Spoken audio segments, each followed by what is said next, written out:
Hai guys, sekarang kita masuk ke mix workshop yang pertama di mana saya akan membahas mengenai urutan kerja dalam mix atau yang umum disebut sebagai mix workflow. Step yang pertama adalah membuat rough balance. Sewaktu session kalian sudah rapi dan siap kerja, kalian akan melakukan general balancing untuk mendapatkan vibe dari komposisinya dan starting point pada mixingnya.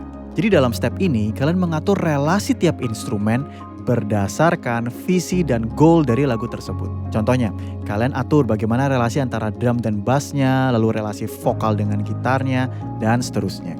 Usahakan pada akhir step ini kalian sudah yakin dengan pemain kunci yang akan kalian prioritaskan dalam mixnya. Setelah itu, kalian akan masuk ke step yang kedua, yaitu memproses pemain kunci yang sudah diprioritaskan sesuai dengan goalnya. Setelah kalian melakukan rough balance, umumnya kalian sudah mendapatkan intuisi tentang balance yang ingin kalian capai di akhir mixnya. Setelah itu, kalian proses dulu pemain kuncinya sesuai dengan visi lagu yang sudah ditentukan di awal.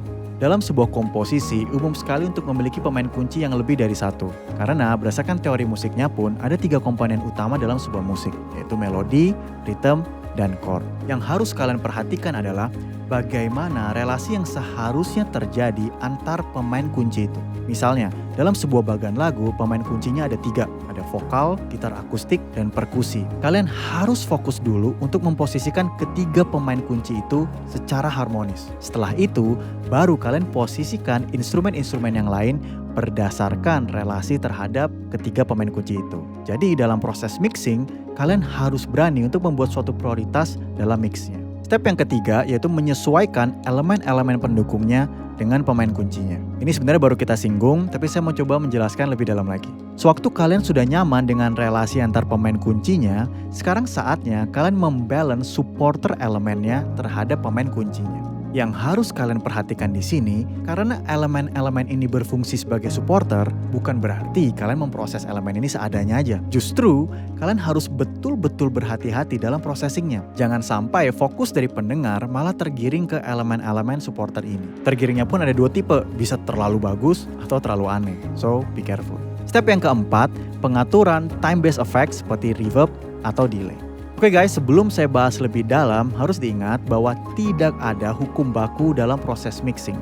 Walaupun di sini saya memberikan suatu urutan-urutan yang tipikal dilakukan dalam proses mix, tapi kalian sangat bisa untuk menerapkan reverb atau delay di step kedua, step ketiga, bahkan saat proses rough mix. Tapi untuk kalian yang masih baru belajar proses mixing, saya sarankan untuk memposisikan time-based effect ini setelah kalian melakukan balancing pada instrumen-instrumennya. Kenapa begitu?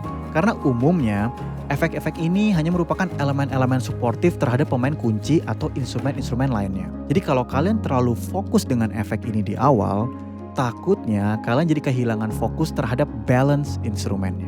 Sekarang step yang kelima yaitu finalizing. Setelah kalian melakukan rough mix, lalu fokus pada pemain kuncinya, lalu memposisikan instrumen yang lain terhadap pemain kuncinya, dan mengaplikasikan time-based effects kalian, sekarang saatnya kalian memastikan semua hal tersebut berjalan lancar dari awal sampai akhir lagu.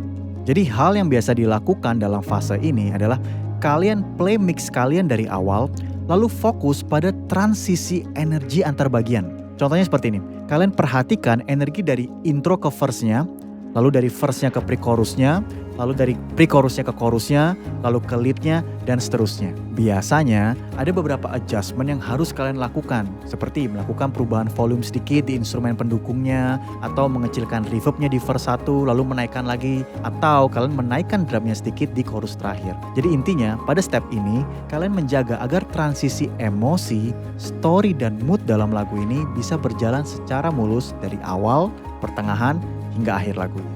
Itu dia guys, 5 general step yang akan kalian lakukan dalam proses mix yang bisa membantu alur kerja kalian menjadi lebih sistematis. Jika kalian memiliki pertanyaan lebih lanjut, seperti biasa, jangan segan-segan untuk bertanya. So, Sisi, terima kasih.